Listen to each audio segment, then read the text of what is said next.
আসসালামু আলাইকুম। সম্মানিত দর্শক, ঈদুল আজহা 2024 সবাইকে জানাচ্ছি পবিত্র ঈদুল আজহার শুভেচ্ছা। ঈদ মুবারক। আসন্ন ঈদুল আজহা উপলক্ষে যারা ঢাকা থেকে বিভিন্ন গ্রামে বাড়িতে ছুটিতে যাচ্ছেন, যাত্রাপথে আপনাদের সবার জন্য রইল শুভকামনা।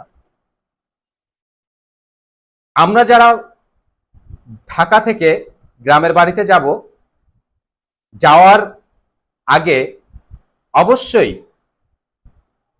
বিদ্যুতের লাইন, গ্যাসের লাইন চেক করে যাব।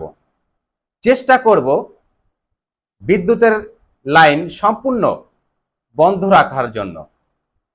গ্যাসের লাইন ঠিক মতন বন্ধ আছে কিনা সেই জিনিসটিও অবশ্যই খেয়াল করে যাব। ঘরের জানালা, দরজা ঠিক মতন লাগানো হয়েছে কিনা সেগুলো চেক করে যাব।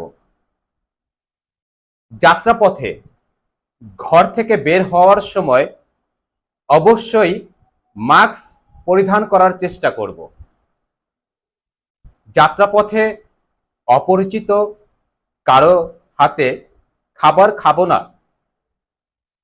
আমার সিটের পাশে যে ব্যক্তি বসবেন তার পরিচয় নেওয়ার চেষ্টা করব, তার সাথে কথা বলবো এবং তার হাতে কখনো কোনো জিনিস খাবো না।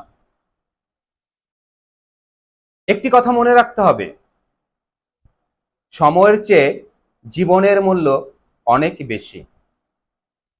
ঈদ উপলক্ষে বাড়িতে যাওয়ার জন্য সবাই চেষ্টা করে তার আপনজনের সাথে দেখা করার জন্য। সবাই ছুটছে গ্রামের বাড়ির দিকে। প্রতিটি রাস্তায় যানজটের কিছুটা সৃষ্টি হয়েছে।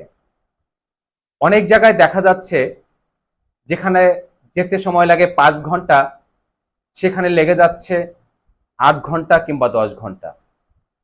অনেক রাস্তায় তীব্র যানজটের সৃষ্টি হয়েছে।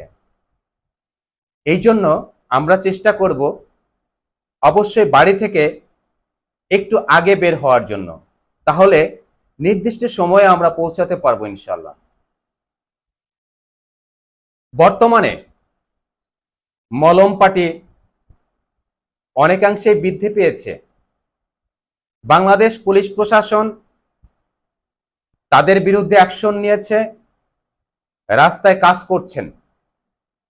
রোডস অ্যান্ড হাইওয়েতে পুলিশ প্রশাসন যথেষ্ট সচেতন আছেন, তারা যানজট নিরসনে কাজ করছেন।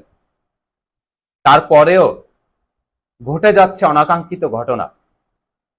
মলমপাটির ছবল থেকে নিজেকে রক্ষা করার জন্য অবশ্যই মাস্ক পরিধান করতে হবে, যাতে করে বাহিরের দূষিত বাতাস নিজের নাকে না ঢুকে, শ্বাস প্রশ্বাসের সাথে ভিতরে না আসতে পারে।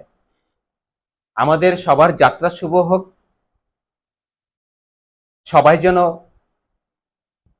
ভালোভাবে গন্তব্যস্থলে পৌঁছাতে পারি এবং গন্তব্যস্থল থেকে ঈদ আনন্দ উপভোগ করে আবার কর্মস্থলে ফিরে আসতে পারি, এই কামনায় রইল। সবার সুস্বাস্থ্য ও দীর্ঘায়ু কামনা করছি। সবাই সবার জন্য দোয়া করব। আল্লাহ তাআলা আমাদের সবাইকে ভালো রাখুন। সবার ঈদ আনন্দ হোক, সুখময়, এই কামনায় আজ এখানেই বিদায় নিচ্ছি। আসসালামু আলাইকুম ওয়া রাহমাতুল্লাহি ওয়া বারাকাতুহু।